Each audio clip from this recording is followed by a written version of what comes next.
할렐루야. 우리 하나님을 높이 찬양을 드립니다. 저와 여러분을 부르시고 때를 따라 또 함께 주님을 예배하도록 섭리하시는 주의 은혜를 감사하고 또 찬양을 드립니다. 혹시 가을에 단풍 좀 구경하셨나요? 혹시 설악산, 치악산 이렇게. 저는요 설악산 주정골 한계령에서 이렇게 내려가다 보면 주정골 있잖아요. 오색리학수터로 연결되는 거기에 단풍을 보았고요. 며칠 전에는 주황산 단풍을 구경했습니다. 참 아름답더라고요. 못 보신 분 좀 속이 상하겠죠? 여러분 교회 들어오면서 단풍을 매주마다 보셨습니까? 일주일에 한 번 오면은 이 변화를 잘 못 느끼는데 저처럼 매일 출퇴근하게 되면 교회 앞에 단풍도 굉장히 아름다웠습니다. 지금 많이 떨어졌는데 못 보신 분을 위해서 제가 서비스 해드릴게요. 우리 교회 앞 단풍 이야기 잠깐 한번 보도록 하겠습니다.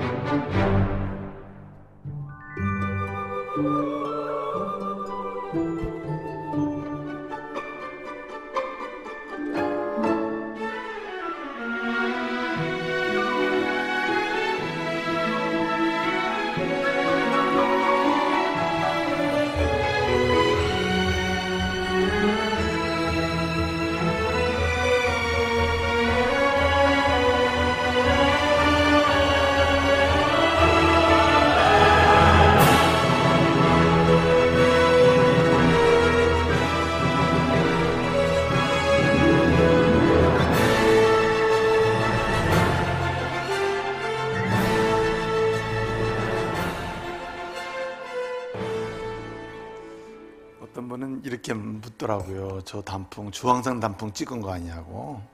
그런데 우리 교회 앞 단풍입니다. 마치 이렇게 찍어 놓으니까 이쁘죠. 동영상으로 찍어 놓은 것도 있는데 시간 관계상 보여드릴 수는 없고 몇 장을 편집을 해봤습니다. 그러면 단풍은 왜 들죠? 단풍이 드는 이유가 어디에 있습니까? 어떻게 해서 단풍이 들게 됩니까? 여러분 이제 가을이 오게 되면 이 나무가 그 뿌리로부터 수분을 끌어올려서 잎사귀까지 보내잖아요. 그런데 가을쯤 되면 그 수분 공급을 줄입니다. 그래서 수분이 공급되지 않는다는 것은 영양이 공급되지 않는다는 말이고, 그래서 이파리에서 엽록소가 더 이상 생산되지 않는 것입니다. 그리고 그나마 남아있던 잎에 있는 엽록소는 이 태양에 노출되면 파괴가 됩니다. 파괴가 되면서 두 가지 중에 하나가 축적이 되는데, 하나는 안토시아닌이 축적되기도 합니다. 안토시아닌은 단풍의 색깔 중에서 붉은색을 만드는 요소입니다. 그래서 이파리에 안토시아닌이 많이 축적되는 과정 속에서 붉은색 단풍이 생겨요. 양이 적으면 약간 핑크색 쪽으로 아주 연한 붉은색 쪽으로 생기고요. 많아질수록 아주 진빨강이라 할까요? 아주 붉은색의 단풍이 생겨요. 또 어떤 경우에는 이 엽록소가 햇빛에 남아있던 엽록소가 파괴되면서 이파리에 크산토필이 축적되기도 합니다. 이 크산토필이 축적되는 남은 잎 같은 경우에는 보통 노란색 단풍이 됩니다. 노란색이 얇은 노란색에서부터 양에 따라서 아주 진한 노란색까지. 그래서 우리가 흔히 말하는 오색 단풍이 생기는 겁니다. 색깔은 사실은 두 부류에 거의 가까운데 정도에 따라서 오색이 나타나는 것이죠. 이렇게 다양한 색깔의 단풍이 나타나게 되는 것입니다. 그런데 여러분, 우리가 이미 아는 분도 있겠습니다만 이렇게 오색 단풍은 나무가 그 자체를 목적으로 만들어내는 건 아닙니다. 나 단풍 만들어야지, 그리고 만드는 건 아니잖아요. 근데 어떻게 이런 아름다운 단풍이 일어날까요? 그 이유는 단풍나무가 두 가지를 준비하기 때문이에요. 하나는 겨울을 준비하는 것이고, 두 번째는 봄을 준비하는 것입니다. 만약에 이 단풍나무가 단풍을 만들어내지 않으면 그 상태는 겨울이 되면 완전히 죽게 되는 겁니다. 왜냐하면 뿌리로부터 물이 계속 잎까지, 가지를 거쳐 잎까지 계속 공급하고, 그래서 이제 계속해서 강압성 작용이 일어나서 엽록사가 생기잖아요. 그런 가운데 그냥 겨울이 와버리면 나뭇잎부터 그리고 나무까지 다 얼어버립니다. 그렇기 때문에 나무는 죽는 거예요. 그래서 가지 끝자락에서부터 수분을 가능한 최대로 줄입니다. 줄여요. 생존을 위한 기본적인 것만 남기고 수분을 최대로 줄입니다. 수분을 보내지 않는 거예요. 생존을 위한 기본적인 양만 유지합니다. 그런 가운데 겨울의 추위를 이겨내는 겁니다. 그리고 봄이 되면 다시 뭘 준비하는 겁니까? 부활, 다시 일어나는 거죠. 저는 이러한 단풍의 원리를 보면서 겨울을 준비하면 인생의 마지막이 가까워도 우리의 인생은 단풍같이 아름다운 인생으로 결론이 날 수 있겠구나 하는 생각을 해보았습니다. 여러분, 성도는 어떤 사람들입니까? 우리는 죽음과 무관하게 사는 사람들이 아니라 인생의 겨울이 가까워오는 것을 준비합니다. 죽음을 준비하죠. 그리고 겨울을 단순히 준비하는 게 아니라 겨울을 너머에 있는 미래의 내세의 역사를 준비합니다. 한마디로 이걸 우리는 부활의 역사라고 그래요.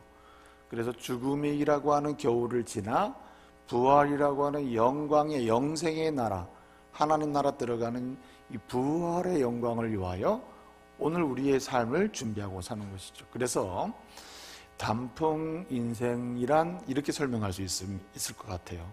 미래를 준비하는 것이다.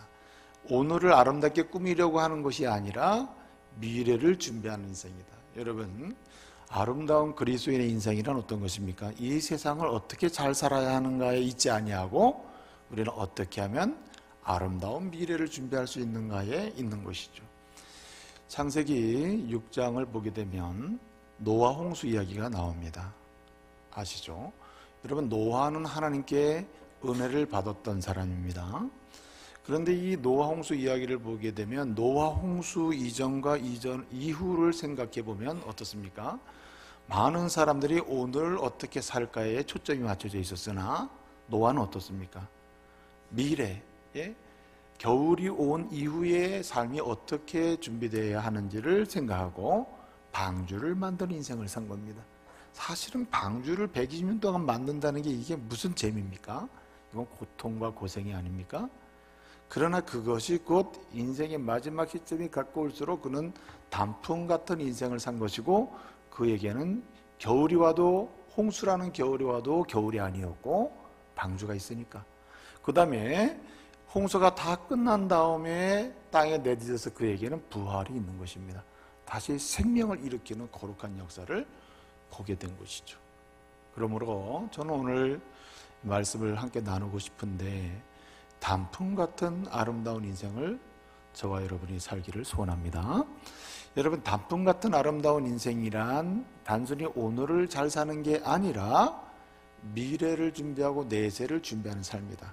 겨울을 준비하고 겨울 너머에 있는 부활의 역사, 봄의 역사를 준비하고 영생의 역사를 준비하는 것, 이것이 오늘을 정말 단풍 같은 아름다운 인생으로 만들어갈 수 있는 그런 길이 아닌가, 이렇게 생각해 볼 수 있다는 말입니다.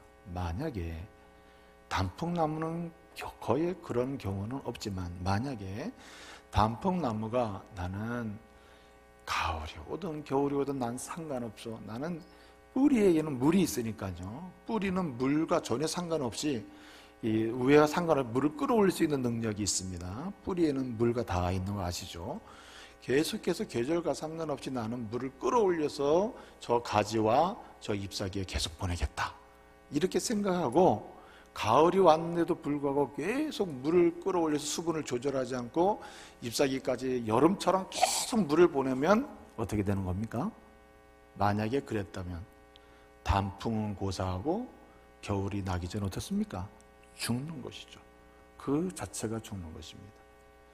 마찬가지로 우리가 겨울을 준비하고 미래를 준비하는 단풍같이 아름다운 인생을 살아야 되는데, 그러지 아니하고 우리가 마치 단풍나무가 그러지 말아야 되는데 그러는 것처럼 한계를 뛰어넘어서 자기가 하고 싶은 대로 한다면 그 결과는 어떻게 될까요?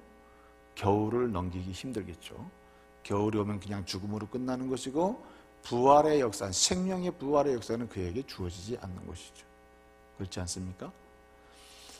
그래서 성경은 예컨대 단풍나무를 예를 들어서 설명하면, 단풍나무는 하나님의 창조 섭리에 따라서 당연히 가을이 오고 겨울이 오기 전에 수분 조절에 들어가야 되고, 그래서 이 나무의 올해의 마지막 시점은 뭘로 만들어야 돼요? 단풍의 아름다움으로 꽃을 피우고 겨울로 들어가고 봄을 맞아야 되는 거예요. 그런데 만약에 그렇지 않냐고 물을 계속 보내고 자기의 한계를 뛰어넘어서 하나님의 섭리와 그 역사의 한계, 그거를 뛰어넘어서 자기 마음대로 한다면 얼어 죽는다 이 말이죠. 성경은 이것을 가리켜서 뭐라고 부르냐면 교만이라고 부릅니다. 교만이라고 불러요. 자기의 한계를 넘거나 자기의 이치를 이탈했거나 자기만을 인정하며 살거나 아니면 구별 없이 사는 상태를 교만이라고 합니다. 그래서 교만의 원래 의미는 인정하지 않는 겁니다. 자기 자신만 인정하는 게 교만이고 타인을 인정하지 않습니다. 하나님을 인정하지 않죠? 또 인정한다 하더라도 구별하지 않습니다. 모든 거 다 너도 있고 너도 있지만 다 너는 내 거야, 내 거, 다 내 거야. 나에게 연속돼야 돼. 이런 식으로 구별하지 않습니다. 또 어떻습니까? 자리를 이탈해버려요. 자신의 위치를 이탈해서 사는 거죠. 또 한계를 뛰어넘어서 과도하게 자기의 역할을 하려고 합니다. 이것이 교만이라 이 말이죠. 여러분, 왜 오늘 에스겔 31장을 보게 되면 아수르를 예를 들어서 애굽도 이와 같이 아수르처럼 멸망할 것이라고 에스겔을 통해서 이스라엘 사람들에게 예언의 말씀을 줍니다. 애굽이 멸망할 거야. 누구처럼? 아수르처럼. 31장에 예언의 말씀을 주실 때 이미 아수르는 멸망한 상태였습니다. 어느 나라에? 바벨론이라고 하는 나라에게 멸망당한 상태였습니다. 그런데 우리 하나님은 애굽도 멸망할 거야. 어디처럼? 아수르처럼. 아수르가 어떤 나라에서 나무로 비유하면 뭐에 비유했죠? 백향목에 비유했습니다. 백향목의 생존 기간은 여러분이 잘 알다시피 수백 년입니다. 수백 년. 그냥 건들지 않고 놔두면 수백 년을 갈 수 있는 나무가 백향목입니다. 아수르는 백향목 같다고 했습니다. 그런데 백향목 같은 아수르도 어떻게 됐습니까? 멸망했다는 말이에요. 왜 멸망했습니까? 그리고 아수르처럼 애굽도 멸망할 것이라고 예언해요. 왜 멸망한다고 얘기합니까? 오늘 본문을 보게 되면 10절에 이렇게 말씀합니다. 다 같이 한번 읽어볼까요? 10절 다 같이 한번 읽어보겠습니다. 시작. 그러므로 주 여호와께서 이같이 말씀하셨느니라. 그의 키가 크고 꼭대기가 구름에 닿아서 높이 솟아났으므로 마음이 교만하였은즉. 뭐 했기 때문에? 교만하기 때문에 아수르도 백향목 같은 그러한 상황이었음에도 불구하고 멸망했고 애굽도 멸망당했다는 말입니다. 하나님이 심판하셨다는 말이에요. 그러므로 단풍같이 아름다운 그런 신앙의 인생을 살기를 원한다면 우리가 우선적으로 경계해야 될 것이 있는데 그 경계가 뭡니까? 교만을 경계해야 되는 거예요. 교만을 경계해야 됩니다. 앞서 말씀드렸듯이 이 교만이라고 하는 것은 네 가지 의미가 있다고 했습니다. 죄송합니다. 네 가지 의미가 있는데 첫째는 인정하지 않는 것이다. 하나님을 인정하지 않는 것, 타인을 인정하지 않는 것, 이 교만이고, 두 번째는 구별하지 않는 것. 네 건 내 거 구별하지 않고 다 자기 것으로 여기는 거예요. 구별하지 아니하고 모든 영역을 자기 영역으로 삼는 것입니다. 세 번째는 자리를 이탈하는 거예요. 하나님이 만들어놓은 포지션이 있는데 포지션을 이탈해버리는 거예요. 보통 아빠가 아빠의 위치를 이탈하면 이게 교만입니다. 엄마가 엄마의 위치를 이탈했다? 교만입니다. 예컨대 엄마가 아빠 역할까지 다 하고 아빠는 아무것도 못하게 만드는 게 뭐죠? 이게 교만이에요. 남편이 아내의 역할까지 다 하고 아내는 아무것도 못하게 만들고 아내가 하고 싶어도 하지 말라고 하고 아내가 해야 될 권리를 주장하지 못하게 만드는, 이것도 교만입니다. 그렇죠? 뿐만 아니라 무엇입니까? 한계를 뛰어넘는 거라 했죠. 이것이 교만이다. 그래서 이러한 교만을 경계하지 않으면 한마디로 아름다운 단풍 같은 인생을 하나님 앞에서 살 수가 없다. 한마디로 미래를 준비하거나 내세를 준비하거나 죽음을 준비하는 이런 여정 속에서 아름다운 단풍 같은 인생을 하나님 앞에 드릴 수가 없다는 말입니다. 그러므로 우리는 이 교만을 경계하면서, 이 교만을 이겨내면서, 교만을 끊임없이 교만에 대해서 투쟁하면서 우리는 단풍같이 아름다운 인생을 만들어갈 수 있는 이런 우리 젊은이들, 그리고 믿음의 가족들 되어야 할 줄로 믿습니다. C.S. 루이스라고 하는 사람 여러분 들어봤죠? C.S. 루이스는요, 정말 그 시대의 지성인이었고 그 시대의 말하자면 신앙의 사상가였습니다. 그런 사실은 뭐 또 평신도이기도 했습니다. 근데 C.S. 루이스는 이런 말을 했습니다. 한마디로 얘기하면 시대가 아까울수록 무엇이 상실되는 시대냐면 구도의 시대가 상실되는 시대다. 구도하기 어려워, 구도하기를 거부하는 시대다. 한마디로 깊이 묵상하고 생각하고 사고하고 그리고 가슴에 끌어안고 한번 도전해보고 진지하게 생각해보고 하는 이러한 이 구도의 정신이 사라지는 시대가 한마디로 악이 흥행하는 시대라는 거예요. 그래서 이 구도의 정신이 상실되는 시대의 특징 중에 하나가 일단 죄에 대해서 생각하지 않습니다. 죄에 대해서 생각하죠. 뭐가 죄고 뭐가 이게 옳고 그른지 이걸 생각하지 않아요. 무엇이 선하고 아름다운지 생각하지 않아요. 아름답고 정말 가치로서, 정신으로서, 사상으로서 우리의 마음을 지배하는 윤리와 하나의 도덕성으로서 어떤 모랄리티로서의 이러한 가치를 전혀 생각하지 않고 편한 대로 살고자 하는 생각이 없이 사는 거예요. 생각이 없이. 이런 시대가 악한 시대라. 그래서 C.S. 루이스는 그리스도인들은 진실로 구도하는 사람이 되어야 된다. 생각하고 묵상하고 그리고 이것이 옳은지 따져보고 그리고 내가 주님 앞에서 뭔가 무엇이 문제인지를 알아보고 이런 시대를 살아가는 사람이 되어야 한다는 거예요. 저와 여러분이 정말 인생을 살면서 인생의 겨울이 오기 전에 그리고 내세를 준비하는 단풍같이 아름다운 인생을 살고자 한다면 우리는 구도하는 사람이 되어야 합니다. 하나님 앞에서 자기를 진지하게 성찰하는 그런 사람이 되어야 돼요.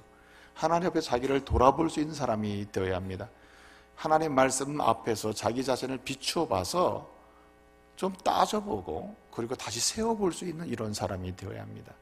그런 가운데 무엇이 축적이 되냐면 우리의 영적인 차원에서 보게 되면 우리의 인생의 이파리에 어느 순간에 인생의 마지막을 향해서 가는 과정 속에 무엇이 일어나냐면 단풍나무로 비유하면은 거기 안토시안이 생기기도 하고 거기에 크산토필이 거기 축적돼서 어느덧 자기도 모르게 뭐가 생기냐면 아름다운 단풍, 영적 단풍이 우리를 쫙 물들이게 된다 이 말입니다.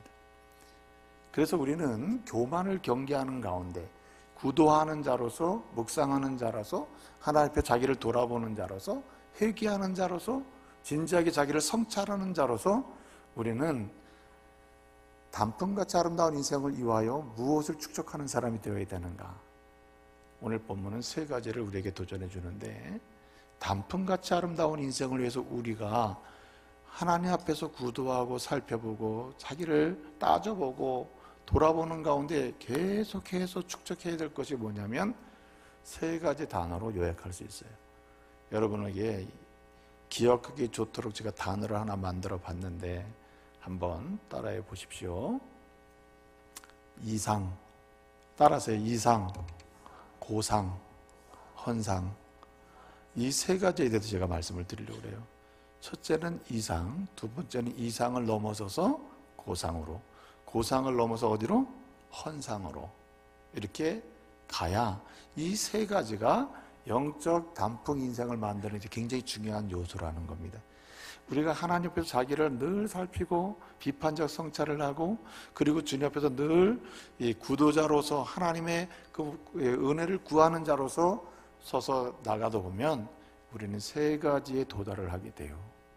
첫째는 뭐라 그랬죠? 이상입니다. 이상. 여러분, 이상이라는 단어가 의미가 무엇입니까? 이상이 뭡니까?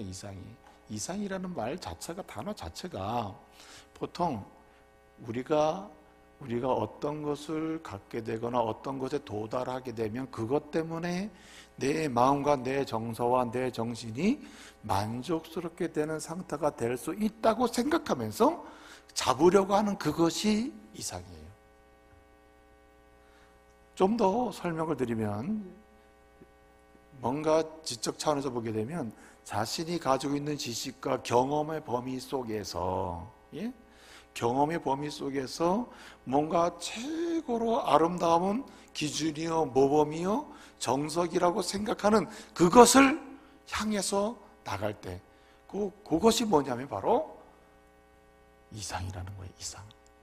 그래서 내 지식과 경험의 범위 속에서 내 삶의 굉장한 최고의 모범이 될 수 있는 그것이 바로 우리의 이상이라는 거예요. 때로는 그것이 기준이 될 수도 있고, 때로는 그것이 모범이 될 수도 있고, 때로는 그것이 하나의 표준이 될 수도 있습니다.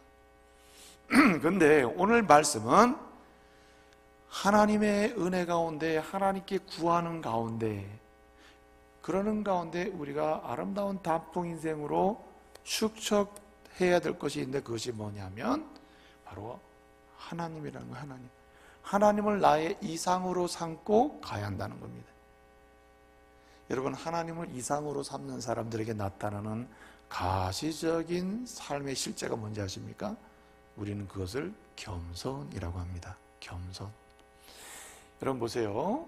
교만과 겸손 사이에 가장 중요한 기준이 있다면 그것이 무엇이라고 했습니까? 교만의 첫 번째 데피니션에 하나의 컨세션을 만들 수 있는 가장 중요한 분류 기준이 뭐라 그랬어요? 인정이 있거든요. 인정. 하나님을 인정하느냐 안 하느냐가 가장 중요한 기준이 된다 이 말이죠. 하나님을 인정하는 사람은 겸손한 사람이요, 인정하지 않는 사람은 교만한 사람입니다. 하나님과 나를 명료하게 구별할 줄 아는 사람은, 그 사람은 겸손한 사람이요, 구별하지 않는 사람은 교만한 사람입니다. 하나님의 위치와 내 위치를 명료하게 확실하게 해서 내 위치를 지키는 사람은 겸손한 사람이요, 그렇지 않은 사람은 교만한 사람이에요. 하나님과 나와의 관계 속에서 하나님의 허락하신 능력의 한계를 지키며 살 때는 겸손이고, 하나님이 허락한 능력을 뛰어넘어서, 범위를 뛰어넘고 한계를 뛰어넘어서 내 마음대로 해보려고 하는 것이 교만입니다. 그러니까 교만과 겸손의 문제에 있어서 교만의 문제를 풀고 겸손으로 갈 수 있는, 실제의 삶으로 갈 수 있는 가장 근원적인 방법은 나의 이상을 누구로 삼고? 하나님으로 삼고 사는 거예요. 하나님. 예수를 나의 이상으로 삼고 사는 거예요. 여러분, 다윗이 단풍같이 아름다운 인생을 산 사람이에요. 물론 여러 가지 실수도 있고 연애감이 있었지만 다윗처럼 단풍 같은 아름다운 인생 산 사람도 찾아보기 힘들어요. 근데 그가 시편 39편 7절에서 고백한 게 뭐냐면, 주여 내가 무엇을 바라리요? 주여 내가 무엇을 바라리요? 내가 어디에 이상을 두리요? 하면서 고백하기를,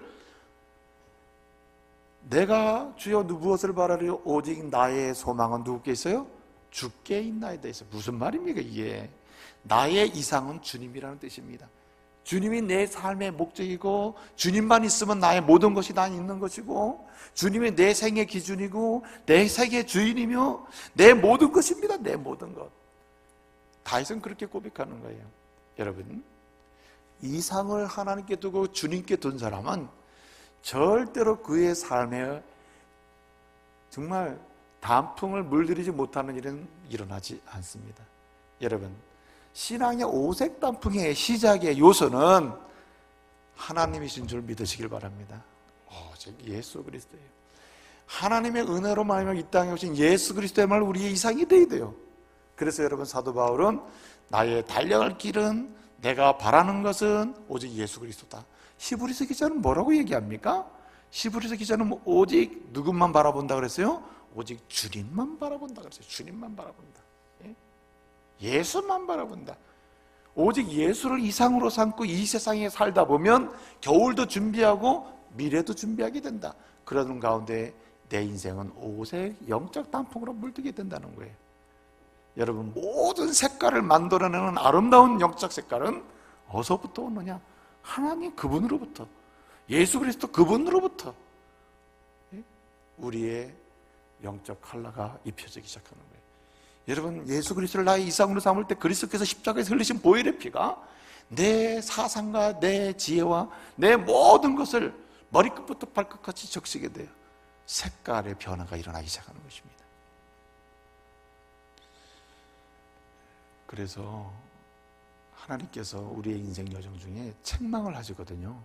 오늘 본문에도 보게 되면 왜 애굽은 멸망할 거야 라는 예언의 말씀을 주십니까? 누구를 책망하기 위해서? 이스라엘을 책망하기 위해서거든요. 하나님께서 징계하거나 책망하거나 심판할 때 보게 되면 그 이유가 어디 있습니까?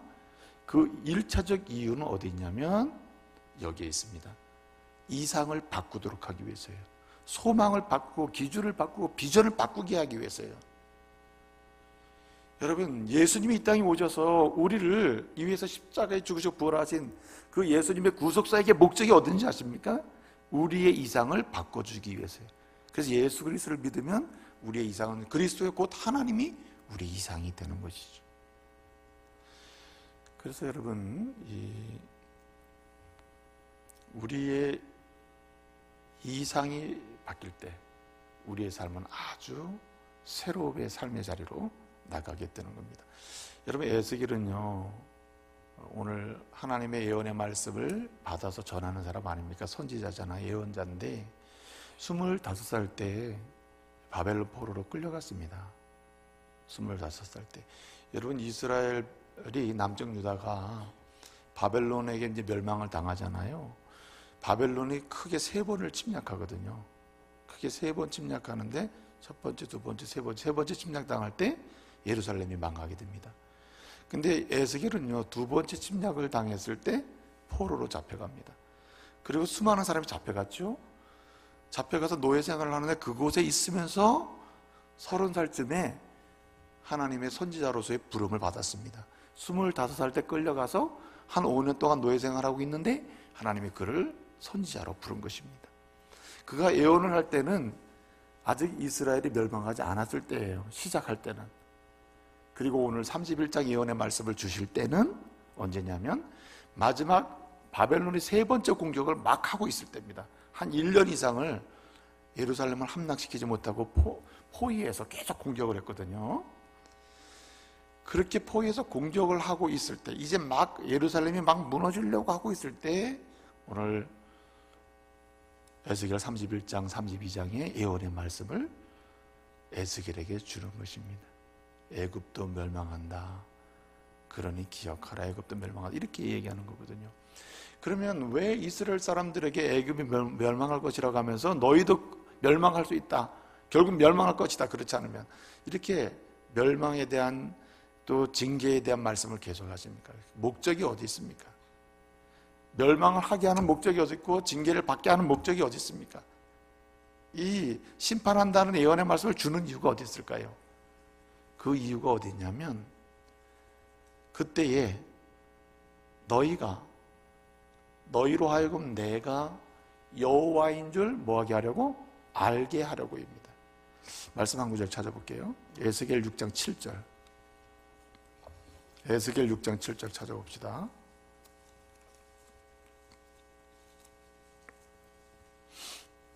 다 같이 읽겠습니다. 에스겔 6장 7절 읽습니다. 시작.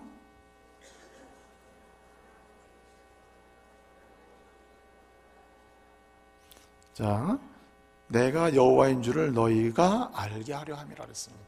근데 이 에스겔서에서는요, 내가 여호와인 줄 너희가 알게 하려 한다는 말씀이, 이 말씀을 한번 집에 가서 찾아보세요. 몇 번 나오냐면 70번 나와요. 70번. 에스겔서의 말씀에 내가 너희로 하여금 내가 여호와인 줄 알게 하려고 한다는 말씀이 70번 나와요. 70번. 그 이유가 어디 있겠습니까? 하나님의 백성인 이스라엘이 이상을 바꿔놨어. 자기를 이상으로 삼고, 때로는 애굽을 이상으로 삼고, 때로는 아수르를 이상으로 삼고, 이상을 바꿔요. 이상을, 소망을 거기에 둔다고. 지금도 하나님 앞에서 책망받는 이유가 어디 있냐면, 남쪽 유다 사람들 어디에 소망을 두고 있어요? 애굽에 소망을 두고 있어요. 그러니까 너희가 그렇게 소망을 두고 있지만, 이상을 애굽으로 삼고 있지만, 너희는 소용없어. 애굽도 뭐처럼 망해? 아수르처럼 망할 거야. 이렇게 하면서 그때는 너희가 깨닫게 될 거야. 내가 여호와인 줄 알게 될 거야. 나만이 참된 이상이요 소망이 될 수 있음을 너희가 그때 알 거야. 이렇게 말씀하는 것입니다. 그러므로 여러분, 우리는 예언자들을 통해서 주신 말씀, 그리고 이미 완벽한 예언자의 선지자로 오셔서 완벽한 복음을 주신 그리스도의 말씀을 들을 때마다 우리가 한 가지 꼭 해야 될 일이 있어요. 평생 해야 될 일이 있는데, 우리의 평생에 나는 예수님을 이상으로 삼고 있는가, 하나님을 이상으로 삼고 있는가 항상 점검하고 항상 살피면서 다시 하나님께로 돌아가야 할 줄로 믿습니다. 그런 사람이 오색단풍 인생으로 갈 수 있다, 이렇게 말씀드릴 수 있죠. 두 번째로 한 가지 더 말씀드릴 수 있는 것이 뭐냐면, 두 번째 뭐라고 했습니까? 예? 고상이라고 했죠. 고상. 여러분, 고상하다는 말은 많이 쓰잖아요. 의미를 알고나 쓰십니까? 저 사람 참 고상해. 도대체 보기 좋으면 고상한 겁니까? 이 고상이라는 말의 본래 의미는 뭐냐 하면, 누가, 어떤 사람이 자기 가슴에 어떤 뜻을 품고 있다, 품은 뜻이 있고, 그리고 그 품은 뜻만이 아니라 자신의 몸의 마음가짐 또는 몸의 자세가 있거든요. 몸가짐이 있다. 우리가 흔히 말하는 몸가짐, 품고 있는 뜻이나 몸가짐이 아주 명료하고 선명해서 아주 높아요. 높아. 수준이 높아. 예? 수준이 높아서 수준이 낮은 상태에 있는 세속적인 거, 이런 거에 막 굴복하거나 거기에 비굴하게 들어가거나 그러지 않으면서 담대하게, 예? 도전하며 살아가는 사람을 가르쳐서 뭐라고 그랬냐면 고상하다고 그래요. 고상하다. 예? 고상하다고 그래요. 자기의 마음 품은 뜻이나 몸가짐이 다른 사람과는 다르게 선명하고 명료해서 아주 수준이 높아요. 수준이 높아가지고 아주 낮고 천하고 세속적이고 불의하고 불결하고 이런 것들에 막 몸담고 살아가질 않아요. 손잡고 가질 않아요. 나는 손잡자고 해서 나 손 안 잡아. 난 그렇게 사는 사람이 아니야 하면서 아주 당당하게 가는 사람, 이 사람을 뭐라고 부르냐면 고상한 사람이다, 이렇게 부른단 말이죠. 여러분, 성경에서의 고상은 뭘까요? 성경에서의 고상함은 말씀에 있는 줄 믿으시길 바랍니다. 하나님을 이상으로 삼고 하나님을 소망으로 삼은 것을 뛰어넘어서 그 자리에 머물러서는 안 돼요. 거기에 기초만 두고 있으면 안 돼요. 그 상태를 넘어서 어떻게 해요? 그분의 말씀을 따라가는 것입니다. 그분의 말씀을 통해서 그 뜻을 나의 뜻으로 삼고 그 뜻에 따라서 내 몸가짐을 세우고 꿋꿋하게 가는 사람, 이 사람이 고상한 사람이다, 이거예요. 그래서 여러분, 오색단풍의 영적인 아름다운 인생을 하나님께 드리고, 그래서 미래도 겨울도 내세도 준비하는 이런 사람이 되려면은 우리는 계속해서 우리의 영적인 인생이라는 이파리에다가 뭘 축적시켜야 되냐면 말씀에 대한 순종을 축적해야 돼요. 이것이 고상함이에요. 고상입니다. 예? 말씀의 축적. 여러분, 사도행전 14장을 보게 되면 루스드라에서 사도 바울이 안진뱅이를 치료하는 사건이 있습니다. 자, 루스드라에서 안진뱅이가 치료받는 사건을 보게 되면 어떻게 치료받죠? 그냥 안진뱅이를 보고 일어나라 이렇게 얘기했습니까? 이 안진뱅이가 누구의 말씀을 듣죠?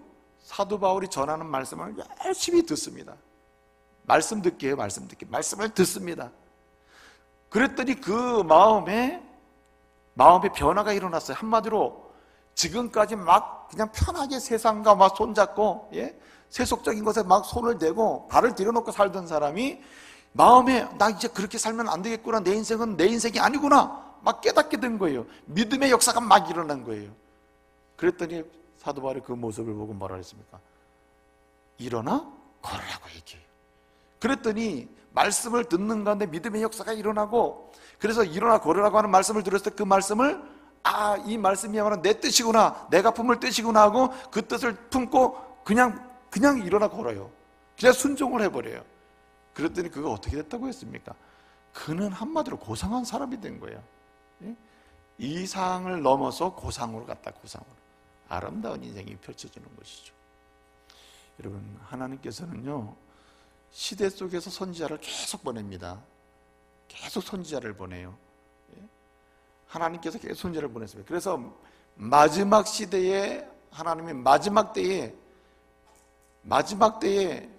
하나님께서 보내신 완전한 선지자가 누구입니까? 예수 그리스도이십니다. 완전한 선지자를 보내셨어요. 그래서 그리스도를 보내시고 그리스도께서 구속사역을 이루신 다음에 때를 따라서 먼저 부름받은 주의 사람들, 복음의 사람들을 세워서 계속해서 복음을 증언하게 하고 경계하게 합니다. 그래서 뭐하게 합니까? 말씀에 순종함으로 고상한 사람이 되게 하시는, 고상한 사람.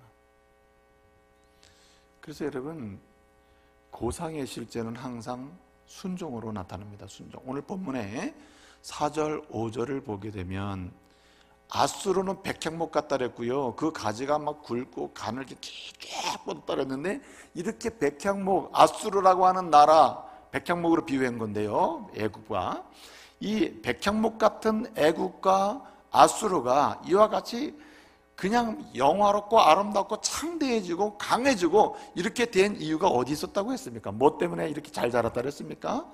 오늘 여기 4절, 5절을 보게 되면 물 때문이라고 그랬어요. 물 때문에. 물들이 자라게 하고 깊은 물이 그로 하여금 크게 했다, 이렇게 말씀해 주고 있습니다. 한번 읽어볼까요? 4절 31장 4절 다 같이 읽습니다. 시작. 물들이 그것을 기르며 깊은 물이 그것을 자라게 하며 강들이 그 심어진 곳을 둘러 흐르며 뚜개물이 들의 모든 나무에까지 미치매. 한마디로 백향목처럼 아수르가 잘 자란 이유가 어디 있다 그랬습니까? 물 때문이다. 물 때문에. 물 때문에 이렇게 자랐다는 말입니다. 여러분, 하나님께서 하나님의 사람들, 이상을 하나님께로 바꾸고 하나님께 이상을 둔 사람들로 하여금 계속해서 백향목처럼 아름답게 만들어 가시는 가운데 주님이 물로 공급하시는 게 뭔지 아십니까? 하나님의 말씀이고 말씀을 통해서 역사하시는 성령이신 줄 믿으시길 바랍니다. 그래서 여러분, 에스겔 47장 이제 여러분 나중에 가서 읽어보면 마지막에 에스겔이 말하는 게 뭡니까? 성령의 역사를 얘기합니다. 성전 문지방으로부터 흘러나오는 물의 역사를 얘기하는데 성령의 역사를 얘기합니다. 성전에 뭐가 있습니까? 말씀이 있죠. 말씀으로부터 뭐가 흘러나와요? 성령의 역사가 일어난다, 이 말입니다. 그렇기 때문에 우리가 단풍같이 아름다운 영적 인생을, 아름다운 인생을 살고 하나님께 드리면서 겨울과 봄을 기대하고 준비하는 이런 그리스도인으로 살기 위해서는 우리는 말씀에 대한 순종의 역사를 계속 쌓아가야 돼요. 오늘도 순종, 내일도 순종. 그래서 말씀을 계속 듣고 공부하되, 여러분 말씀을 앞서 말씀드린 대로 말씀을 듣고 말씀을 따라가는 것, 말씀을 받고 말씀을 지키는 것에서 뭐가 일어난다 그랬어요? 치유가 일어납니다. 치유, 회복이 일어난다. 안진뱅이가 일어나는 것처럼 영적 안진뱅이가 일어나고 영적인 고통이 해결된단 말이에요. 여러분, 치유와 회복이 있는 곳에 뭐가 있는 거예요? 아름다운 게 있는 거 아니에요? 병든 자가 치유받으면 아름다워지는 거 아닙니까? 가슴에 멍든 자가, 가슴에 고통이 있는 자가 말씀을 통해 치유받으면 가슴에 한이가 있게 기쁨이 있어서 아름다워지는 거 아닙니까? 그래서 영적 단풍 같은 아름다운 인생이란 말씀을 통해서 뭐가 일어날 때? 치유와 회복이 일어날 때 가능한 것이에요. 그래서 말씀을 듣고 말씀에 순종할 때. 제가 앞서 말씀을 드렸지만은 오늘 본문 31장 1절을 보게 되면 11째 때 되는 해 3월 셋째 달 1일에 라고 말씀하고 있습니다. 그때 오늘 본문 애굽이 멸망할 것이다, 누구처럼? 아수르처럼 멸망할 것이라고 하는 예언의 말씀을 에스겔에게 줘서 이스라엘 백성들에게 전하게 하셨습니다. 그래서 이 예언의 말씀을 주는 시점을 명료하게 기록하고 있어요. 11째 때, 한째 해, 11째 때 되는 해에 셋째 달 1일에. 근데 요거를 계산하면 어떻게 되냐면은 BC 586년 3월 1일이 되는 것입니다. BC 586년 3월 1일. 여러분, 이 남쪽 유다 세 번째 바벨론이 공격해가지고 남쪽 유다 예루살렘이 함락됨으로써 유다가 멸망하는 때는 BC 586년 약 한 4월 11일경 됩니다. 한 4월 11일경 돼요. 그러니까 오늘 본문에 애굽이 멸망할 거야 라는 예언의 말씀은 남쪽 유다가 예루살렘에 함락되므로 완전히 멸망하기 전 며칠 전에 주신 거죠? 계산이 안 되죠. 한 40일 전에 준 겁니다. 40일 전에. 40일이 지나서는 그냥 예루살렘이 멸망해 버렸어요. 그런데 에스겔을 통해서 왜 애굽이 멸망할 거라고 하는 예언을 뒀을까요? 그 이유는 세 번째 바벨론의 공격을 당하면서도 바벨론에게 항복을 하지 않고 계속 싸우고 있어요. 그리고 수많은 사람이 굶어 죽고 있어요. 다 죽어가고 있습니다. 그런데도 항복을 하지 않고 있는 거예요. 하나님께서 애굽은 멸망할 거야 라고 하는 예언의 말씀을 주신 이유는 그 당시에 이렇게 세 번째 공격을 받으면서도 남쪽 유다 사람들, 예루살렘 사람들이 이상으로 삼고 있는 사람들이 누구라고요? 애굽을 이상으로 삼고 애굽에 소망을 두고 있었단 말입니다. 그러니까 이제는 애굽에 소망을 두는 것을 놓고 하나님께 이상을 둬라. 이제는 하나님 말씀대로 가야 된다. 이렇게 말하는 거예요. 그러니까 이제는 이상도 바꿔야 될 뿐만 아니라 그분의 말씀을 순종해야 한다는 것을 말하는 거죠. 여러분, 예레미야 선지자를 통해서 또 제일 3, 4대 앞서서는 이사야를 통해서 3대, 4대를 지나서는 예레미야와 에스겔을 통해서, 그 다음에 한 세대를 통해서는 다니엘을 통해서 하나님이 말씀을 주시는데, 예레미야를 통해서 3, 4대 앞서서 예언했던 이사야를 통해서도 마찬가지고요, 예레미야를 통해서 또는 에스겔을 통해서 주시는 예언의 말씀의 핵심이 뭐였습니까? 하나님께 소망을 둬라. 그 하나님이 이미 말씀하셨다. 그 말씀이 뭡니까? 너희가 범죄함으로 내가 징계해서 너희를 누구의 손에 잠깐 맡겨요? 바벨론 손에 맡기겠다고 했단 말이에요. 바벨론 손에. 그런데도 불구하고 남쪽 유다는 계속해서 누구에게 소망을 두고 애굽을 기대해서 바벨론과 싸워서 이겨보려고 하고 있는 것입니다. 여러분, 고상함으로 나가서 정말 어떤 위기 상황 속에서도 단풍 같은 인생을 하나님께 드리고 그런 가치와 아름다움을 경험하기 위해서는 우리는 정말 위기의 상황 속에서 내 뜻과 내 생각을 놓아야 돼요. 그리고 누구의 뜻? 나의 이상 되시는 하나님의 뜻, 그 말씀을 듣고 따라가야 하는 것입니다. 그렇게 해서 오늘 본문은 이 시점에서 이제는 고상해라, 고상해. 이제는 주의 말씀을 따라서 듣고 순종함으로 너희도 좀 바뀌어라, 이렇게 얘기하는 거예요. 그래서 주의 말씀에 대해서 우리는 귀담아 들을 필요가 있고 묵상할 필요가 있어요. 마지막 한 가지 말씀드리겠습니다. 오늘 말씀을 보게 되면 정말 중요한 사실을 알려줍니다. 제가 세 번째 뭐라 그랬죠? 헌상이라고 했죠. 헌상. 여러분, 이 한자로 헌상이라는 말이 왕께 드린다는 뜻입니다. 왕께 드린다. 사람에게 준다는 뜻을 많이 쓸 때는, 그냥 평범한 사람들에게 준다는 뜻을 쓸 때는 감상이라고 합니다. 감상. 되게 뭔가 작품을 보고 느끼고 이해한다는 것을 우리가 감상한다 그러는데, 그 감상이라는 단어 이외에 또 다른 한자 단어가 있어요. 집에 국어사 찾아보세요. 감상의 뜻 중에 하나가 어떤 단어가 있냐면 깊이 생각해서 칭찬하는 것입니다. 깊이 생각해서 고마움을 표하는 거예요. 네? 그것이 곧 헌상이에요. 하나님께 감사를 표하는 것 헌상, 사람들에게 칭찬도 하고 감사를 표하는 것 우리가 흔히 감상이라 그러는데, 아무튼 중요한 게 뭐냐면 헌상이 우리의 삶의 여정 속에 계속 축적이 돼야 하는 것입니다. 여러분, 신앙의 오색 단풍의 마지막 칼라는, 만들어내는 모든 화려하게 만드는 칼라는 어디에 있냐면 이상에서 고상으로, 고상을 넘어서서 어디로 가냐면 헌상이 돼요. 하나님의 감사를 감사로 우리의 인생을 채색하게 되면 가장 아름다운 오색 단풍이 생기게 되는 것입니다. 여러분의 인생 여정 속에 감사가 차고 넘치기를 말씀으로 축복합니다. 여러분, 작가 중에 말이에요, 작가 중에 이런 사람이 있습니다. 한마디로 아돌프 캐셜리라고 하는 사람이 있는데, 이 사람이 쓴 책 중에 하나님의 용서에 대해서 스스로를 사랑하라, 하나님이 용서한 당신에 대해서 좀 스스로 사랑할 줄 알아라, 한마디로 Loving Yourself for God's Sake라는 책인데, 자기 자신을 사랑할 줄 알아야 된다는 거예요. 이 사람은 원래 상담 전문가였는데, 이 아돌프라고 하는 사람은, 이 사람은 자기를 사랑할 줄 모르는 사람은 한마디로 고통 중에 살 수밖에 없다. 이 아돌프가 이 책을 쓰면서 이런 얘기를 합니다. 한마디로 뭐냐면, 오늘날의 사람들이 고통하며 아파하며 괴로워하는 이유는 그 무엇 때문이냐면 자기 자신에 대한 존재에 대한 혼돈 때문에 그렇다. 내가 누구니, 내가 어떤 사람이지, 자기 자신을 자기가 몰라요. 자기 자신에 대한 혼돈, 자기 자신에 대한 이해, 몰이해, 자기 자신에 대한 불안, 이런 것 때문에 사람은 고통한다는 거예요.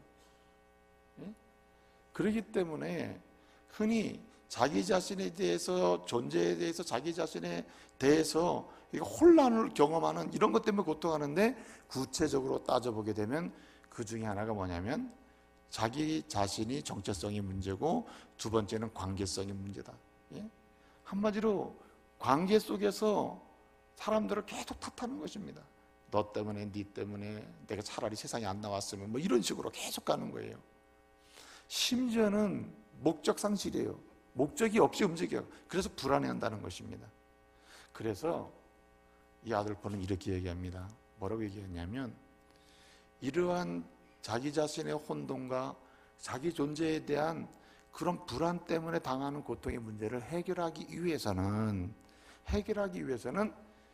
적어도 세 가지는 해야 된대요. 그 첫째가 뭐냐면은 한마디로 과거와 화해를 해야 된대요. 자신의 과거와 화해를 해라.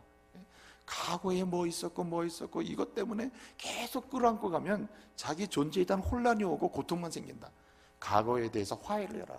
좋은 일도 화해하고, 싫은 일도 화해하고, 아픈 일도 화해하라. 한마디로 과거를 용서하는 것입니다. 다른 과거 속에 있는 관계에 다른 어떤 사람도 용서하고 자기 자신도 용서하라는 거예요. 그런데 중요한 것이 있습니다. 이 사람이 이러한 용서를 할 수 있고 혼돈에서 벗어날 수 있는 것이 뭐냐면, 얘기를 이렇게 합니다. 자기에게 임한 하나님의 사랑을 찾아보는 게 제일 효과적이다. 그러면 화해도 할 수 있고, 지난 과거와 화해할 수 있고, 자기 과거를 용서할 수도 있으며, 그 다음에 세 번째 할 수 있는데 실제적으로 감사가 나오게 된다는 것입니다. 불평과 원망 때문에 고통하고 있기 때문에 이 불평과 원망으로 인한 고통을 해결할 수 있는 길은 감사하는 길밖에 없다. 감사는 어떻게 가능한가? 하나님이 내게 주신 그러한 사랑이 뭔지를 찾아보고 감사하는 겁니다. 그래서 여러분, 오늘 말씀에서 에스겔을 통해서 주시는 가장 강력한 메시지 중에 하나가 뭐냐면, 여러분 보세요. 하나님이 왜 계속 선지자를 보냈을까요? 그리고 에스겔도 보내고, 에레미야도 보냈는데 또 에스겔 또 보내고, 이사야 보냈는데 또 에레미야, 에스겔 보내고, 또 다시 조금 있으면 또 다니엘 또 보내요. 왜 그랬을까요? 하나님이 그들을 사랑하기 때문에 그렇죠. 그렇지 않습니까? 그러므로 하나님이 내게 주신 사랑을 다시 생각할 때 우리는 감사하게 되고, 감사하는 가운데 우리의 인생은 단풍 인생이 될 수 있다, 이 말입니다. 여러분, 그래서 감사를 잘 하려면 하나님이 내게 주신 용서의 은혜를 깊이 묵상할 수 있어야 되고요, 감사의 깊이를 더하려면 하나님이 오늘 나를 부르시고 세워주셔서 어떤 역할을 하게 하신 그것도 찾아서 감사하고, 이 일을 할 수 있도록 능력과 재능을 주신 것도 찾아서 감사하다 보면 우리는 아름다운 단풍 인생으로 갈 수 있다는 말입니다. 이제 말씀을 마치겠습니다. 여러분, 이 도스토옙스키 아시죠? 도스토옙스키 러시아 문학가잖아요. 이 사람이 황제로부터 사형 선고를 받은 적이 있습니다. 사형 선고를 받은 적이 있는데, 사형 선고를 받아서 이제 한참 추운 겨울에 사형의 형장에 끌려가게 됐습니다. 거기에는 나무가 3개가 세워져 있고 죄수들이 3명이 함께 처형당하게 됐습니다. 이 사람이 이제 그 세워놓은 나무에 묶여져서 이제 죽을 상황으로 가게 됐는데, 이 사람이 그 자리에 가면서 이런 생각을 합니다. 이제 앞으로 5분 남은 이 시간을 내가 어떻게 쓸까? 그래서 그런 생각하기를 2분 정도는 함께 죽는 사람들을, 그 있는 주변 사람들에게 마지막 인사를 해야 되겠다. 그 다음에 2분 정도는 가족과 함께 했던 모든 사람들을 한번 생각하고, 그리고 관계를 정리해야 되겠다, 마음으로. 그 다음에 마지막 1분은 그동안 내가 발딛고 살았던 이 광활한 러시아 땅, 이 조국 땅, 내가 살던 세상을 마음껏 1분 동안 쫙 스크린을 해야 되겠다, 한마디로. 예? 그리고 이제 죽어야 되겠다. 그래가지고 마지막 가서 인사를 하고 그리고 묶였습니다. 하다 보니까 3분이 남은 거야. 2분 동안 인사 다 했더니 3분 남았어요. 와, 눈앞이 캄캄해지는데 관계를 정리하고 눈을 뜨고 봐도 뭐 볼 수가 없는 거예요. 막 시간은 지나가고 있는 것입니다. 계획한 대로 잘 안 되는 거죠. 갑자기 이런 생각이 들어요. 도대체 내가 죽으면 어디로 가는가? 내 죽음 이후는 어떻게 되는가? 내가 이 죽음을 위해서, 미래를 위해서 뭘 준비했는가? 막 마음이 막 해환이 밀려오는 거예요. 그러면서 마음에 내가 한 번만 더 산다면, 다시 한 번 살 기회가 주어진다면 내가 미래를 준비하면서, 겨울을 준비해서 제대로 한번 살아봐야 되겠다. 막 그리고 몸부림치고 있는데 그때 한 병사가 막 말을 타고 달려와요. 손수건을 흔들면서 막 소리를 칩니다. 거기 도스토옙스키는 죽이지 마시오, 황제의 명령입니다. 황제가 그를 풀어준 거예요. 그래서 시베리아로 유배를 다시 가게 돼서 나중에 풀려나게 되는데요, 이 도스토옙스키가 평생의 삶에서 그 순간을 잊지 못하는 겁니다. 그러면서 미래를 준비하는 시간이 많은 것 같은데 우리의 남은 인생은 그렇게 많이 남아있는 게 아니다. 마치 우리의 인생의 시간을 3분처럼 5분처럼 그렇게 생각하고 귀하게, 하나님이 내게 원하시는 게 뭘까? 이 아름다운 단풍의 요소를 채우고 이렇게 한다면 우리의 겨울은 준비되고 내세 하나님 나라도 우리를 위해서 아름답게 준비될 줄로 믿습니다. 여러분, 아름다운 단풍 같은 인생을 시작해 보시기를 말씀으로 축복합니다. 기도하겠습니다.